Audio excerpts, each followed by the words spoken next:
May 20th, Alpena County Facilities Meeting to order. Stand for the pledge.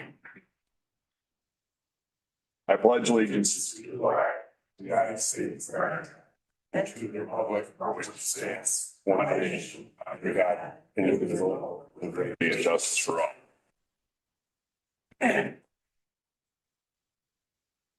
Roll call. Commissioner Fournier. Here. Commissioner Konashevsky. Here. Commissioner Kozlowski. Here. Commissioner Britton. Here. Chairman, if we can pull number 2 under McHiggins and number 1 under myself, Okay. agenda, please.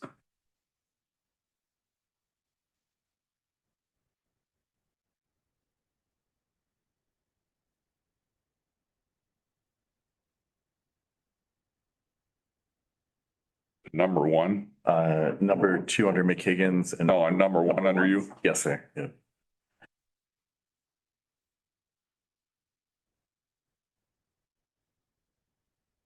Okay, public comment. I have 4 cards up here and you're first. I am first. Hi, my name is Stacy Avon. I was an Alpena County resident up until 5 years ago. I am currently actively involved in 4-H and a supporter of Alpena County Fair Board. First, I would like to address that this is my 3 minutes to speak. I would appreciate no interruptions from the Commissioner Board, especially Mrs. Fournier, who apparently has not been threatened with a slander suit as I have. For reference, my slander threat was completely uncalled for. I nearly posted a comment on Facebook saying there must be a reason the Fair Board had not signed this deal and that something about it seemed shady. I mentioned no names or businesses. However, I have now listened to 2 meetings where statements were made that I believe were slanderous towards both 4-H and the Fair Board.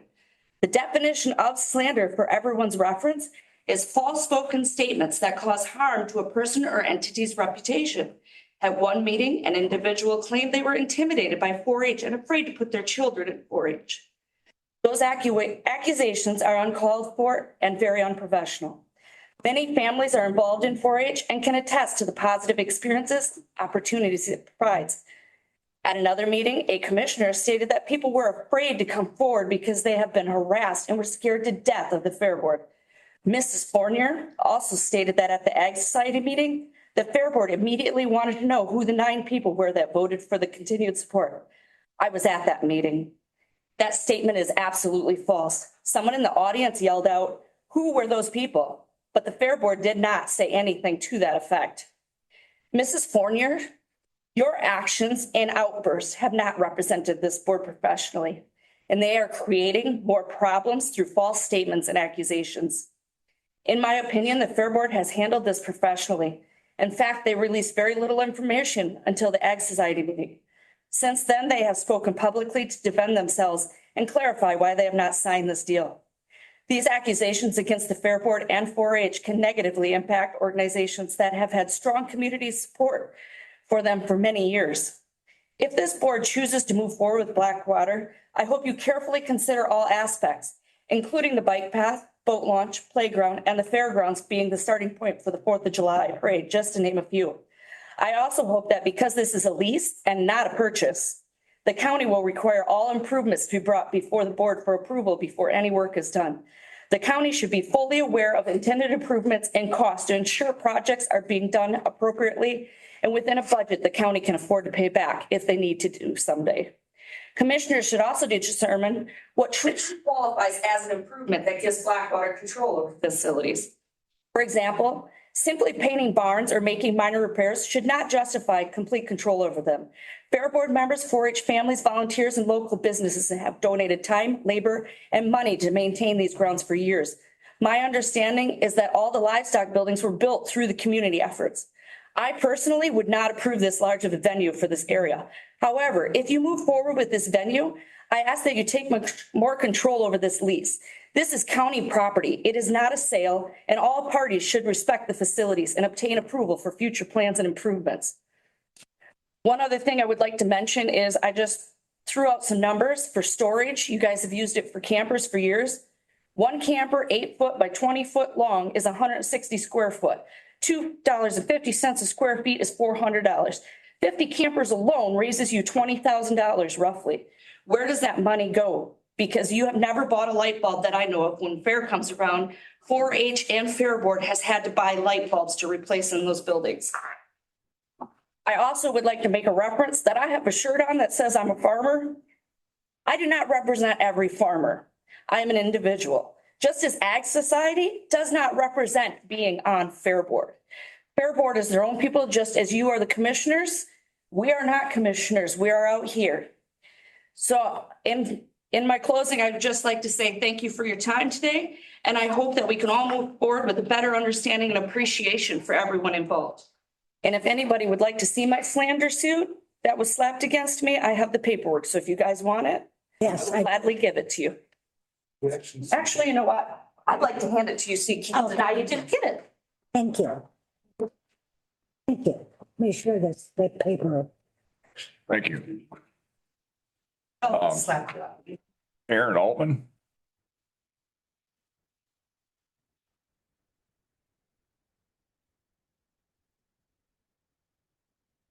Good morning. Hi there. My name is Erin Quinn Altman. I'm from Lachine, Michigan. I'm currently a dairy supervisor for MDARD and a small scale first generation beef producer with 2 small children. I grew up in Southeast Michigan, about 15-20 minutes from Pine Knob, Meadowbrook, the Palace of Auburn Hills, just to name a few large event centers, so I'm kind of familiar with them. The population of Oakland County in 2025 with a quick Google search was roughly 1.3 million. The population of Alpena County in 2025 was roughly less than 30,000. Just I want to throw that out there for scale. But I have resided in Northeast Michigan for about the last 14 years.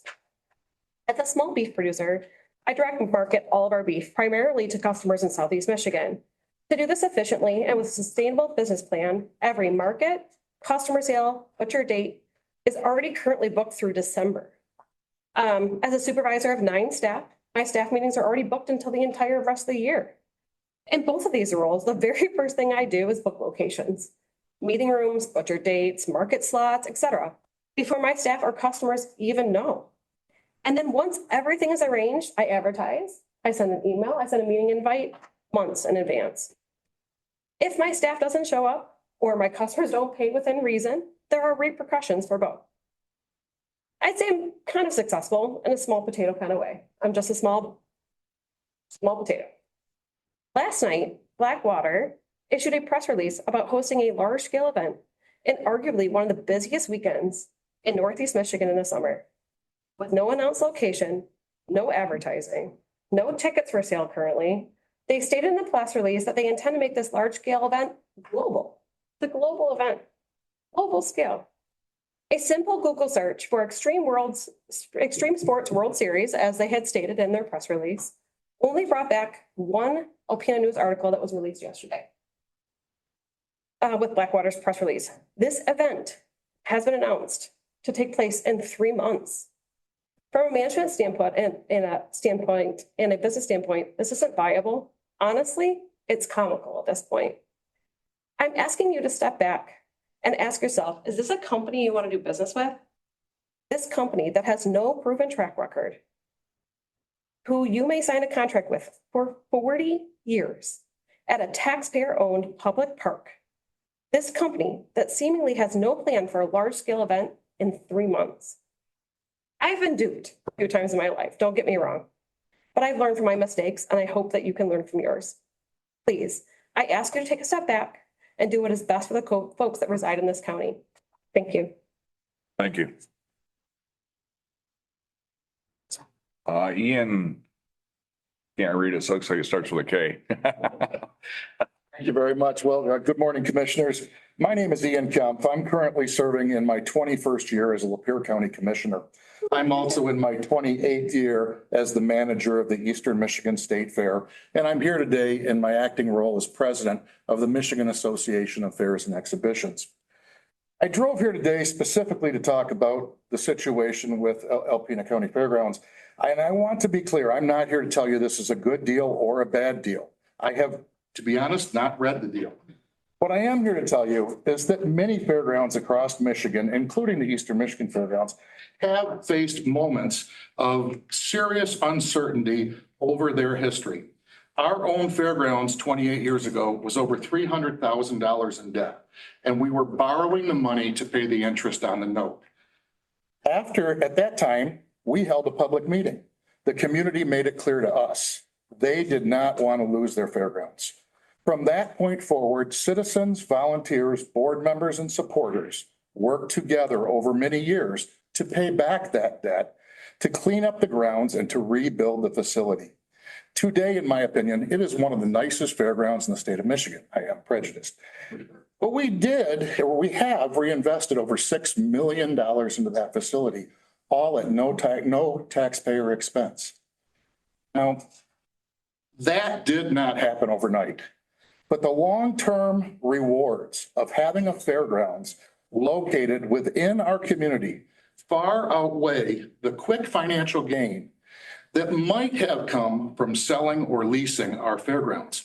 And both of those options were on the table at that time.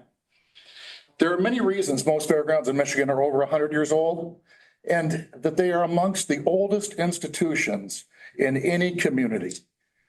This is because of what they represent. Folks, a fairgrounds is not just a rodeo. It's not just a concert venue.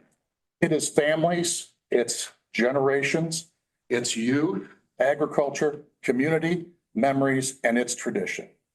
Once that tradition is lost, history has shown us that it is most certainly gone forever.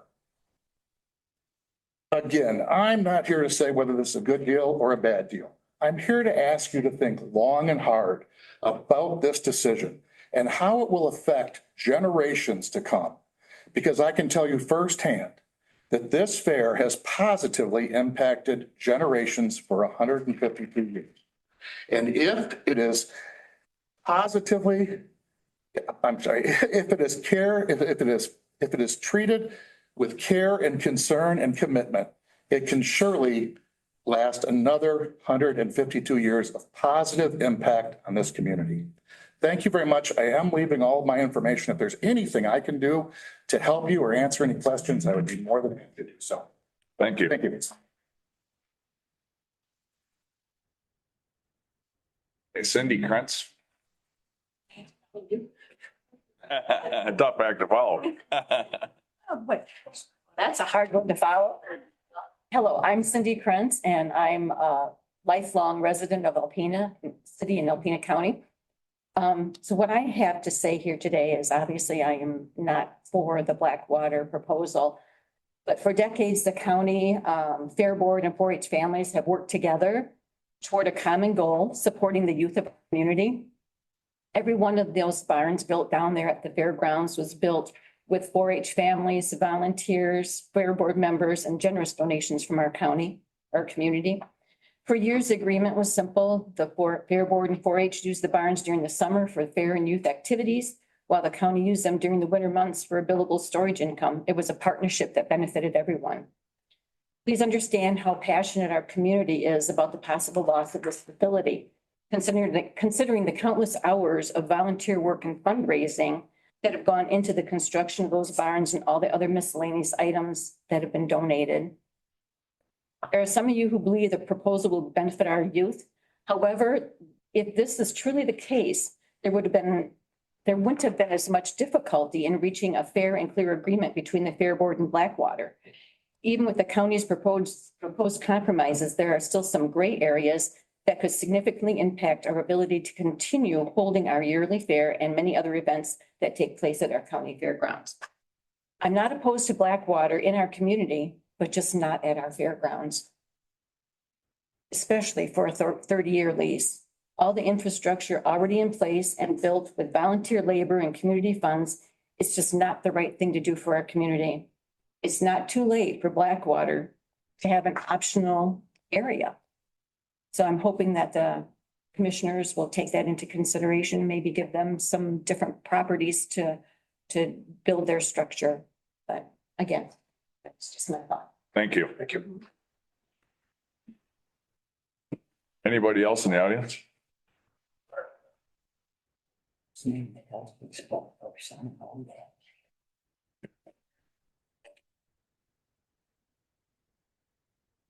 Justin Sorensen.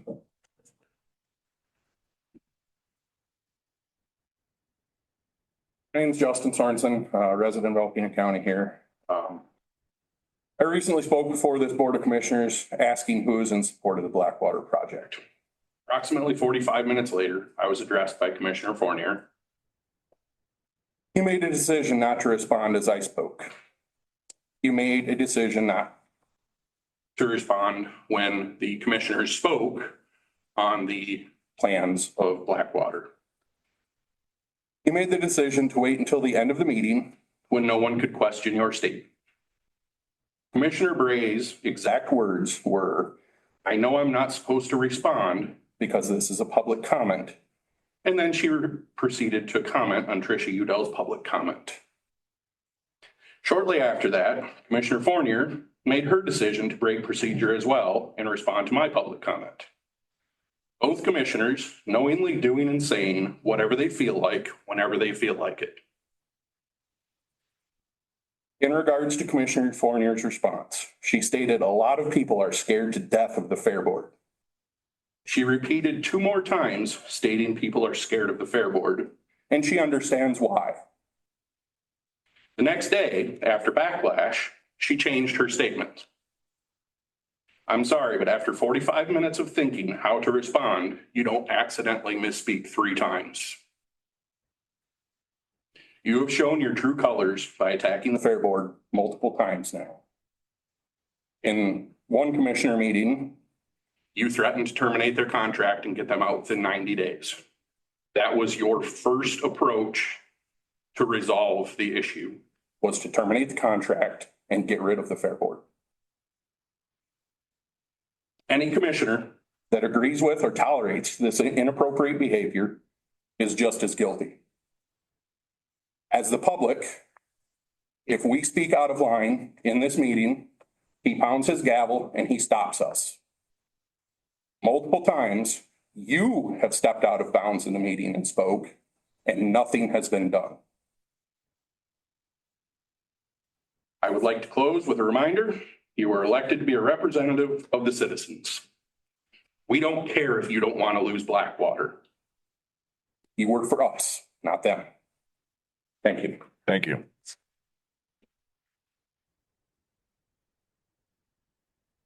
Anybody else in the audience?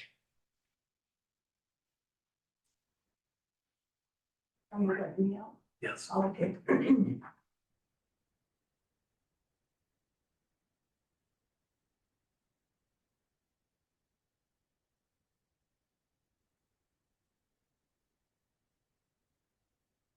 Pamela Gorski or Lloyd Gorski, correct? Yes. Thank you.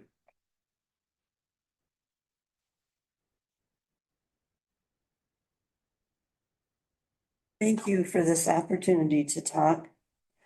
About a month ago, I came to a county commissioners meeting because I just wanted to get involved in my community. I didn't come because of the controversy. I just came because I wanted to become more active. And then I came into this situation that has piqued my interest greatly. I moved here from Flint, Michigan about 38 years ago. For 3 years, I ran the Consumer Affairs Division for the prosecutor in Genesee County. I've done a lot of different things over my time. And I'm just coming to you with some questions that I really hope you'll consider. I want to know what you know about Blackwater. How much investigation have you really done? Mike, when he was here, said that he's had 3 lawsuits against his company. Do you know what those lawsuits are, whether he won or lost, or there was a settlement? Have you done any kind of an environmental study to see how this will affect our wildlife and our community? I want to know what the rush is. I don't think we make good decisions because we're trying to make them in a specific amount of time or under pressure. When I worked at the Consumer Affairs Division, this would have been red flags all over for me. This was the kind of business that in our community there that caused problems for people. I saw it firsthand. I had to mediate results.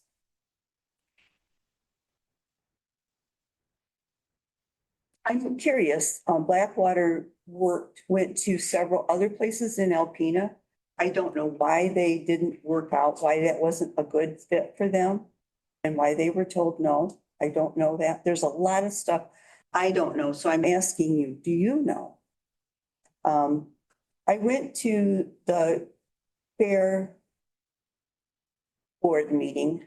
Again, I'm just wanting to become more active in my community. This is not, I don't have a dog in this fight, except I live here and I love Alpena. But what I saw was a lot of people with great passion for this piece of land.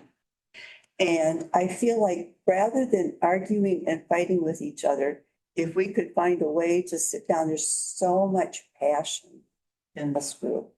And they're professional in the way they address things. Their meeting was well run. I was so impressed with that. And if we could sit down and come together and come up with some solutions, I think we could come to something that everybody could be happy with. Thank you. Thank you. Anybody else in the audience? Anybody online, Kim?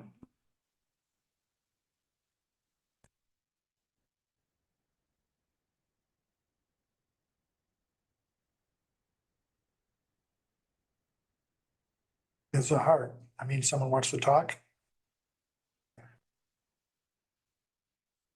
We have 3 online. I just asked Elle Benak to unmute so she could speak, but she hasn't accepted yet.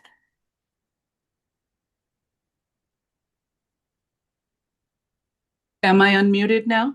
There you go. Oh, very good. I'm having trouble trying to figure all that out. I just want to say that I'm opposed to changing or having Blackwater come into our fairground area. As has been stated, there are other options for land. Again, as people prior to me have stated, this has been a community thing for many years, and it should remain that way for our community. And can our community actually hold large venues at this time in 3 months? Are we set up for that? I really hope that you consider keeping that donated, beautiful area for us to enjoy, again, for generations to come. I think it's rushed, and the people that you're serving in the community or you take a seat to represent are speaking out and saying, this just doesn't sound right. It doesn't feel right. It really needs to be taken into more consideration and maybe given more time to allow the community to make changes to the area. And if the city community has to say, Blackwater, you do decide to go forward with this, which would be a shame in my opinion. But if it fails, then we're on the line for it. We have to pay anyways. So why not just take care of the grounds, in a different, again, I'm sorry, I'm not speaking real well, but I just think it's a very poor decision to move forward with that area. Thank you very much for your time. Thank you. Anybody else, Kim? We have 2 more. Here is Nancy McSwain. Hello. Can you hear me? Yep. Okay. I have heard repeated encouragement for citizens to reach out to our county commissioners. Over the last month, I have sent 2 emails regarding the Blackwater proposal.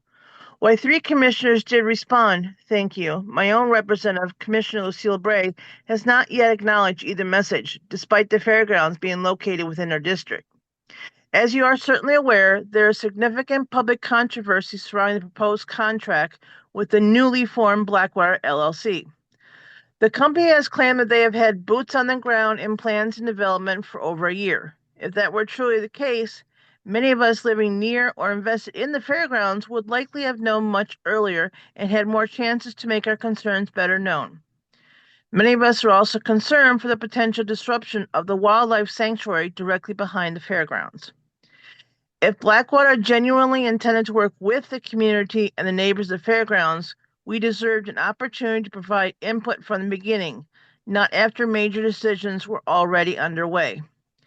Being such a large potential change within the fairgrounds, it should have also been known by the county commissioners as well. Blackwater also claims already to have acts lined up, including, according to yesterday's newspaper, a Labor Day weekend event involving what appears to be cliff diving. I was not aware Alpena had cliffs. Announcing events before a new venue contract is even finalized and built feels less like planning and more like an attempt to pressure the county into approving the agreement quickly. Frankly, it is difficult to understand why any company would schedule and discuss events before securing an actual venue contract. This proposal with Blackwater should not be rushed. If the company truly wants to help Alpena, they should understand the importance of transparency, patience, and public involvement. Mr. Osmer has suggested the Merchants Building could be used for storage for items currently kept in the barns that Blackwater once removed outside the set fair week. However, during the last 2 winters, that same building was used as an emergency shelter during severe weather events. It cannot be both at the same time. We can agree that the fairgrounds have suffered from years of neglect and insufficient maintenance. The county should have been more proactive long ago in caring for these facilities. However, lost my spot. However, that is exactly why there should first be an independent inspection of the buildings and grounds before rushing into a long-term agreement. I also take umbrage with Commissioner Fournier stating that they should cancel the current agreement with the Fair Board within 90 days in order to move forward with Blackwater. That was rather rude. My second major concern involves the proposed opioid statement funding for Huron Humane Society. Last year, the shelter publicly posted a breed restriction list, which they claim was required by their insurance carrier. I have not heard of any other Michigan shelters facing the same restrictions. If these breed restrictions remain in place, then any proposed program to house pets belonging to individuals seeking treatment would also be extremely limited. Additionally, I have never heard public discussion from the Humane Society about offering support programs related to addiction recovery, such as temporary foster assistance, pet care education, or classes to help owners better care for the animals. I also do not see information about those efforts on their website. That raises legitimate questions about the actual intent and preparedness behind the request for opiate funds. Right now, many of these proposals are generating more questions than answers. Ms. McSwain, you're getting past. If you can wrap it up, please. I am. Obtaining clear answers from our county commissioners should not be this difficult. Residents should not have to repeatedly email, speculate, or rely on rumors simply to understand decisions that directly affect our community, our tax dollars, and public property. Transparency and communication should be expected, not treated as inconvenience. Thank you. Thank you. Next, we have Ron and Connie Lucas.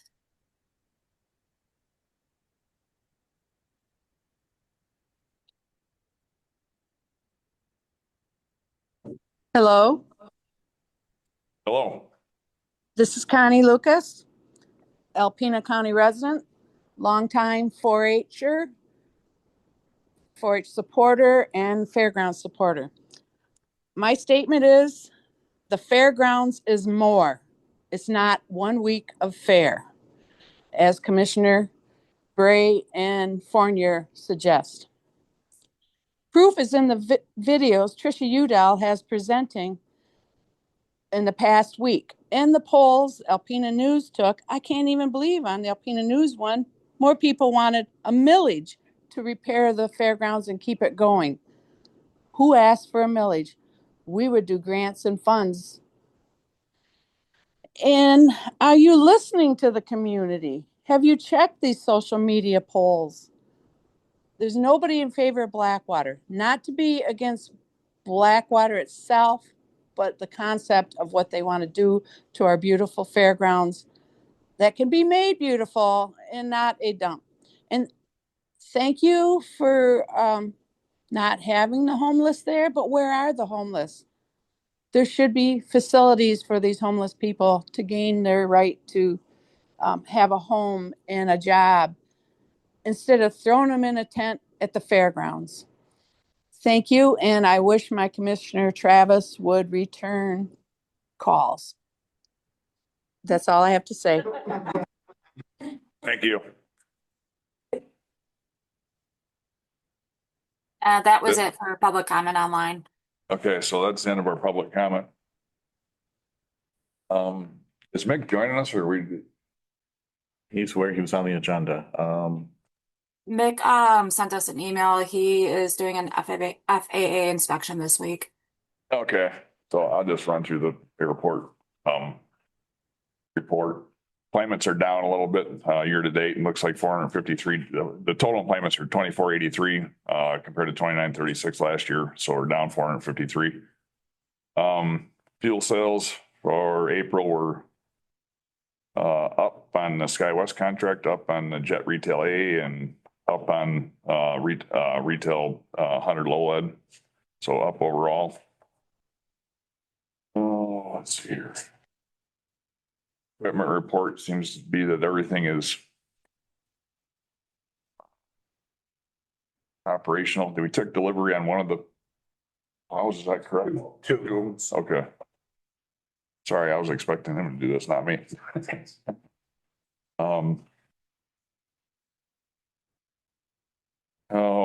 SkyWest fueling audit was completed April 9th, and the airport being in compliance with the SkyWest rules and regulations.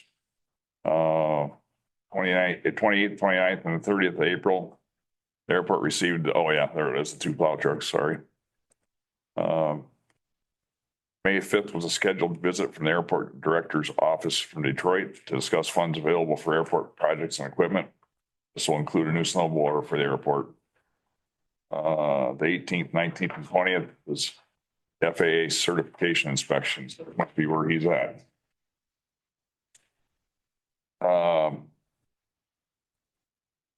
T hangers waiting for confirmation of the contract and agreement and a start date. No new project number yet, but he's applying for a rotary plow.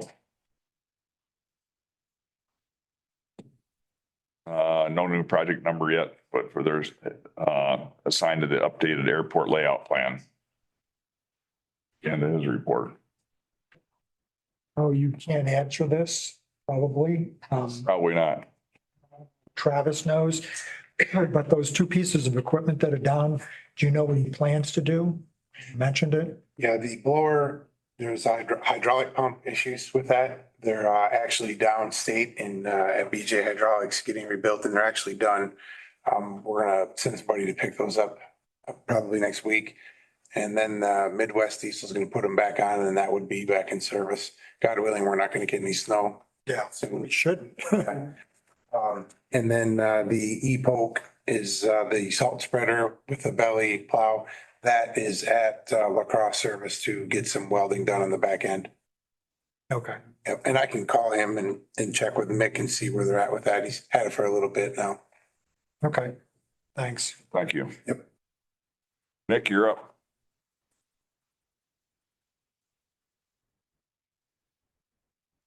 Good morning. Been a better month. We've got all the parks up and running. As far as I know, all the leaks are handled and taken care of, and hopefully we'll have a good summer. We do have a few roof leaks at the jail. They're covered under our warranty, but they've come out twice now. Fixed patches, just seams coming unloose, but this next attempt, they're gonna drag water hoses and try to pinpoint it. Because at this point, if the wind blows a certain direction, it don't rain or it don't leak, but if it does the other direction, it flows like we got an open hole in the bottom of it. So we're working on that. That's a Duralast, right? Yes. And they're supposed to call this week to schedule to come out, so I'll keep everybody posted. We started the pool shutdown. So far, so good. I don't think we have any leaks. We're just getting it cleaned up and try to get it back in service. As far as the fairgrounds go, we got everything looking good so far. If I can keep my guys from mowing grass and looking for more rails, we might be a little bit more productive. That's a big topic here, and they'd rather share fishing spots than they would morel spots. So, other than that, we've only got one car left for winter storage, so we've got that just about wrapped up. That's all I've got. Thank you. I have a question. How many campers and stuff did we end up storing this year? Do you know that offhand? Not right offhand. The goat barn, probably half full. Cattle barn was full. Horse barn, we had, I think, 4 major ones, and then we had the sheriff in there. And then the grandstands, I had all of the slots in the grandstands and 2 vehicles on the main run. So we definitely had not as many as last year. If you want exact numbers, I can get those for you and shoot them to you. Yeah, if you could, I'd appreciate it. Okay. Thank you. Yep. Thank you. Okay, Jesse, you're up. So just 2 items, one on the fairground inspections. We obviously all saw the paper and the list from Blackwater on different things that they thought needed to be addressed throughout the discussions on what to do moving forward. There's been a lot of concerns brought about on the safety, and so I've reached out to I'll go through the list. RS Scott said they're about 3 months behind before they can do any type of inspection. Tom Van Massenhoop declined. Huron was unable to, but they gave a reference to somebody in Traverse City. However, they're 3 to 4 weeks out and the cost is a tad high. I've reached out, I have voicemails out to Sheboygan, Gaylord, and Howes engineers to see if anybody is available for a timely inspection at a reasonable cost. So just wanted to give you an update that we're continuing the hunt, but this has been about 3 weeks and we're still not able to locate anybody that can fit it in anytime soon. So just wanted to give you that update. The second question is on zoning. I've talked to Montiel, the city. It's going to be about a 3 to 4 month process. I guess the question I'm asking the board is whether it's something you want me to pursue, or whether we leave that to one of our stakeholders or another entity. Because it's still zoned for residential and it's something that has to be addressed. Obviously, to continue utilizing the fairgrounds for pretty much anything other than housing. I believe we can continue the camping, but I'm still looking into that. So I guess I'm just looking for directive on that. My opinion is we should get it done sooner than later. I agreed. Since it's our property, it would be on us regardless, I think, if we had a tenant. All right. Go ahead and do that. Once we get started, we'll probably go through September. I don't see any issues probably taking place this year if there's an honest attempt at us trying to go through the process, unless somebody reports something. But other than that, if we can get through this year, I think that'll free us up, and that way we're all in good standing moving forward. Do we have the reports from the last engineer that came through the fairgrounds and looked at that? I don't know if we had an engineer. I know we did a study on. I thought there was something several years ago that Was that the Plant Moran study? Yes. Okay. They did actually, that probably would be in there. Okay. Yeah, I'll go through and try to see if it mentions anything specific. That was all the facilities. Right. Well, I don't know how in depth that was. Yeah. I think that was kind of more of a bird's eye view, I but know at one point the board had talked, and this was probably 6 years ago easily, looking to get an engineer study on the grandstands. But I think the cost was like $100,000, somewhere in that vicinity. yeah. All right, next item is Sculpture Park. They're gonna be placing a plaque at that park. We talked about possibly whether or not we put a name on the plaque as a placeholder. They can always be rededicated in the future if you'd like, but Three of the names that were offered, one makes sense. It's just a little bit of a tongue twister for most, but Semi-Quincentennial Park. I don't know if you want to go with that. And the other two are just historical. So obviously the square across, or the lot across the street where the lot here where the annex sits is Victoria Square. The lot across the street where the courthouse sits was known as Jesse Square, spelled in the female form. So somebody recommended Jesse Square or Fremont, which was the name of Alpena before it changed its name. Just a couple of ideas that tie in some of the historical aspects, but that's open, and just bring it to you to kind of consider. Something they need decided preferably by the beginning of next month, in order to move forward with having the plaque created for the end of June celebration. What was the first thing you said? Semi-quincentennial? What is it? Semi-quincentennial? Yeah, I practiced that. So, it's 250th, basically, is what it is. okay. So just something to think about. If you guys have other ideas, please send them my way. I can give them to the Art Council for consideration as well. And again, it's a name that can be changed in the future if we want to name it, after, let's say we have a war hero that comes home or something like that, whatever, but it can always be rededicated. This would be more of a placeholder name for the time being. That's all I've got. Oh, the sidewalk should be done here. Nick, I think, was I correct? It should be done before the beginning of next month? Okay, good. You're good then? Yes, sir. Treasurer. Okay, in your packet, you have a NLA reimbursement request. So they sent over information for some Zamboni repairs. The components to complete the new project and the dehumidifier. After the Northern Lights expenses, they are asking for reimbursement of $5,472.84. And that would be the balance of the dehumidifier project.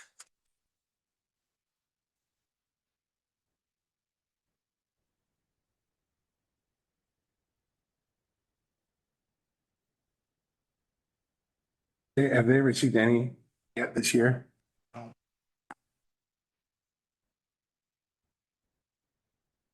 would make a motion that we accept that.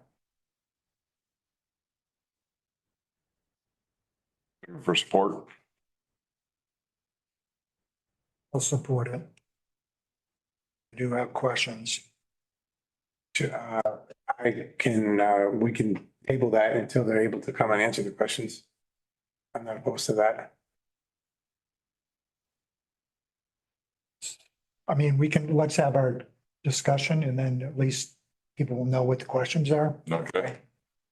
And again, it's hard to ask because I've already talked to Amanda and she kind of looked to me like a deer in the headlights because she doesn't know the information. But one of the second item is the speakers. And I did ask, so those speakers were paid for through a youth and rec grant. Amanda did mention that, and I'm not sure why they didn't just continue all this on the youth and rec grant because this is part of the speaker upgrades. So one of my questions was, why wasn't that added into the youth and rec grant? Because you said it was like 1,000 that they had left over. They have just over $1,500 left in their youth and rec grant. These look like they are wiring components and hardware for mounting the speakers. They definitely would have been allowable expenses, so I am not sure why they were not included in the youth and rec reimbursement. Yeah, it appears to me that it's unistrut and fasteners and stuff, so it's, not sure why that wouldn't have went through that either. Well, because it easily could have been added into that. So that was the one question. And then under the dehumidifier, and I know I had forwarded you guys a copy of that email that when I had asked back in January on the update on the dehumidifier. And now we're getting the dehumidifier. So I guess on this, because originally that was like approved for board approval last August for $30,000 to get the dehumidifier repaired. And now on here, the dehumidifier was 9,000, and I compared it to the quote from last August, and there's quite a bit missing, and I would assume the majority of that is well, I know it was the labor associated with the He installation. had suggested, the gentleman that he had consulted with actually had suggested that he just get the parts and then they were gonna do the work themselves. So that's based on looking at this invoice, that's what I assume happened. So I guess, This looks like it's all components.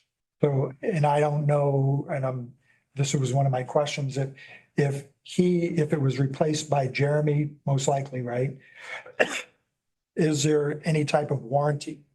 Which I would not expect there would be if he replaced it, and there's, I don't know anything about the dehumidifier, but other than the fact that it helps with the ice.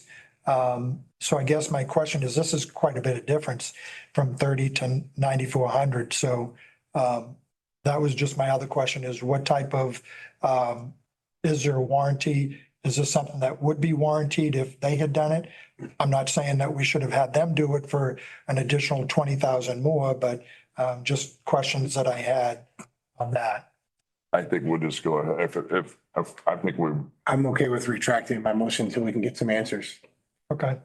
so basically, you're gonna make a motion to table this. I will make a motion to table this and get some information back from Yeah. Jeremy. Now, can I get support for that? Yep, support. Okay, and I'll run down the stuff with Jeremy and find out what's going on. I would assume the parts would have some sort of warranty.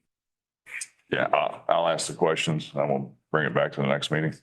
All those in favor? Aye. Aye. Any opposed? Motion carries. Okay, next is recycling reports. Or no, excuse me. The NLA monthly report. So just so everyone is aware, one of the things that I asked Kim to do, just gotta find that. There it is. So I had asked him to include, like we do the recycling reports. We have other, like courts and public safety, we have several different reports that we get every month. And so she put in this Northern Lights Arena monthly reports. So that way it's a reminder, one, to us to include that. What was the other one? Was that under the, as I asked the fairgrounds with the financials, is that this one as well? No, that's not on here. That'll be on the next one. Yeah. That's just what I passed out. Okay. So basically what I did is just a reminder to us as this committee that under the Northern Lights Arena, we have monthly reports that are required based on the contract. On the fairgrounds, we haven't been getting those financial reports. And those are also due quarterly to us. So we'll at least see, and when we get those reports, they'll be added to the agenda, just so we're able to keep track, because other than prior to this being on here, it was hit and miss if you were following up on that. But again, so I do have questions on this, and you're gonna. Sure. So the one question is, what is a loan to and from Northern Lights Arena? And then the other question is, on the surcharges, I noticed 3 different places on their report, and I'm not sure what a live barn surcharge is, spectator, and then the ice surcharge. So I'm assuming do we get all 3 of those? I don't know what the live. I'm not sure, but on the previous one, the due to, due from, I believe that was from last year when they hadn't yet reached, their revenue hadn't yet caught up with their expenditures. They were waiting for the busy season. They needed something repaired and we gave them, I think do you remember that it was like the 4,500 or whatever that we're supposed to cover, or they're supposed to cover before we start pitching in? Well, that was related to the humidifier. Right, but I believe the due from was the money that we lent them until they caught up. Loan to from Northern Lights Arena. That's how it's labeled on the. Right, it's a due from is what they call it in the treasurer's office. I believe that's what you're referencing. We can look into it, but I believe that's what you're referencing. Okay, and when it's back to the surcharge thing, you asked about a live barn surcharge? One of the surcharge was live barn. That's how it was labeled. Okay, Live barn, spectator, and then ice were the three surcharges. And I don't know if they label like events in the one. well, the spectator and the ice are the ones we're aware of. But I'm not sure what the live barn is. Okay. While I'm talking to Jeremy, I'll ask him. So I would have no idea what that is either. That's the first I heard of it. All right. Subject to those questions, I'd look for a motion to receive and file. I'll make that motion. Support. All those in favor? Aye. Aye. Any opposed? Motion carries. Monthly recycling reports. Assume that you guys have looked at those. Yep. Does anybody have any questions on those? I don't have a question on the report, but I'm curious if they're making any headway with that property or building or. Out at the airport? Yeah. No. Does that answer your question? Vividly, yeah. So is that stalled at this point or? Extremely. Part of the problem is we don't have, or there's not enough funding. And they've been making changes to the actual facility to try to fit it into the budget that we have. I'm not happy with the facility that it's getting downsized to. Basically, the latest we've heard, or well, actually, I did talk to Don Gilman yesterday. He did say that originally at one point it was going to be a fabric structure over the building, which to me doesn't seem very a very good idea for a building like that. But we're back, I believe we're back to a metal structure, but I think it's going to be so small that we're just doing ourselves barely a favor by moving from where we are to the new place. One of the, and I will throw this out there, one of the things that was, and we will be discussing this is, I don't know if you know, Hanson's Trucking. Yeah. Yeah. That was a potential to look at that. So we're going to have a discussion next Thursday on that. Yeah, that might be a good fit. Okay, anything else? Now I'd look for a motion to receive and file our recycling reports. I'll make that. Motion. I'll support whoever. Whoever. I think Brenda started, actually, John would have supported that, I think is how we ought to record that. Thanks for the support though, Travis. Oh. All those in favor? Aye. Any opposed? Motion carries. Next up's the fairgrounds report.